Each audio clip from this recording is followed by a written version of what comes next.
Ah, the world of reboots. Most are said to just be wasting their time reinventing the wheel, but we've gotten a few solid ones out of the bunch yet, with shows like DuckTales 2017 making a resounding impact with both new fans and the original audience, spinning its story and characters into new and interesting directions, while also building upon a lot of the charm of its original source material. One particular reboot that's been in the works for a while is She-Ra and the Princesses of Power, cooked up by Dreamworks and announced as a Netflix original.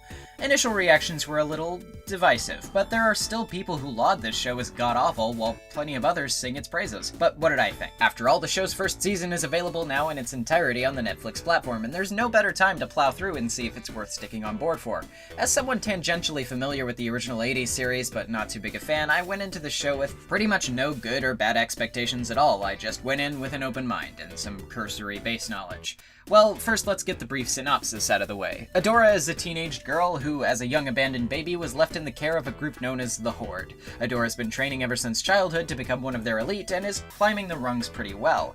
In addition, Adora also has a childhood friend who's been with her the entire time named Catra, who, while seemingly just as skilled as Adora, doesn't reap the same attention and praise from their strange venomous leader, Shadow Weaver. Yeah, Shadow Weaver. On a bit of a mishap one day, Adora stumbles upon a strange sword in the forest that seemingly beckons to her, and upon returning again to find it, she's captured by a princess from the nearby kingdom named Glimmer, along with her best friend Bo. Finding out more than she ever realized about the Horde and what they're responsible for, Adora begins to question her allegiances, and the fact that the sword seems to turn her into the mythical warrior heroine She-Ra, for whom she is apparently destined to take up the mantle of, certainly complicates matters. Adora doesn't want to return back to the Horde, but her friend Catra has no interest in leaving it.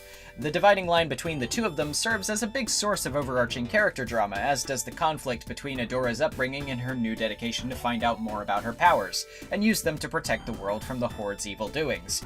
From this point on, the season takes somewhat of an episodic approach, dealing with the proposed unification of the many different kingdoms' princesses, and the process by which Adora and her newfound friends must go through in order to win them over.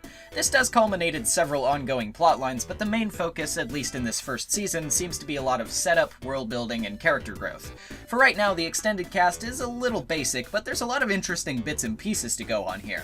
Particularly, the struggles between Adora and Catra make for an incredibly compelling rivalry, and the fact that their relationship is hinted at definitely taking a less than platonic edge more than shakes things up. It's an interesting angle to take among many already interesting angles being built within this dynamic to begin with, and I can tell these two are going to be a huge focus throughout the ongoing narrative.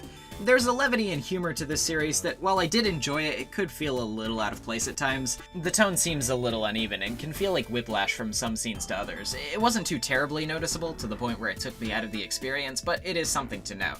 Speaking of minor issues that don't really detract from the overall experience, there were some slight pacing issues. The first two episodes in particular felt like they could have used some shaving here and there to make more room for deeper character development, particularly in the very beginning, which feels a tiny bit rushed in comparison to other building aspects. The final few episodes of the season as well feel like they could have used a little more focus. A particular episode mainly involving Adora and Catra was spectacular and probably my favorite of the entire season, but the aftermath felt a little bit rushed and like it meandered a bit too long in the wrong places. Again, very slight issues, but enough so that the pace felt a little bogged at times. And in comparison to a very strong lead-up episode, it ends up making the conflict feel a little underwhelming when all is said and done. Of course, things are far from over-seeming by the time the credits roll on the season's finale, and it seems like things are only just getting started. I'm sure some of my complaints might even be addressed with more time and development for the world and its characters. The animation is a tiny bit flat here and there, but the music is poppy and enthusiastic in all the right places, and the intro theme in particular is a big standout to me. The designs are all compact but recognizable, not overly complicated but not immediately forgettable either. The truest strength of the show, though, definitely lies in its ability to tell a compelling story and flesh out characters with rich emotional and personal histories. I'm definitely looking forward to seeing their continued adventures, and hopefully we'll even have a little bit more to chew on by the time the series returns for a second season. I'm giving Netflix's She-Ra a definite recommendation. It's not dedicated to being a one-to-one remake of the original show, but if you can get behind creative liberty, modern adaptation, and a strong affection for character building, you'll almost certainly find something to like here. It's got its shortcomings, and true, I wouldn't say it's for everyone, but it makes enough of a striking first impression that I'd be lying if I said I wasn't personally excited to see more. And that's all I've got for today's video. I hope you enjoyed it, and maybe you'll consider checking out She-Ra on Netflix. I'm not being sponsored, by the way. I sure hope I was.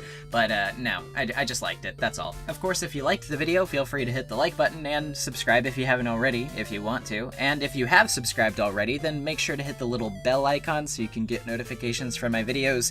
The YouTube algorithm is... let me tell you, it's something else. And as well, if you enjoy my videos and want to support the continued creation of them, please consider checking out my Patreon, where you can get little tier rewards and stuff, and you can even be mentioned in the special thanks at the end of every video, on a specific tier that is. With that being said, I hope you enjoyed the video. I'll see you all next time for whatever I make. Peace.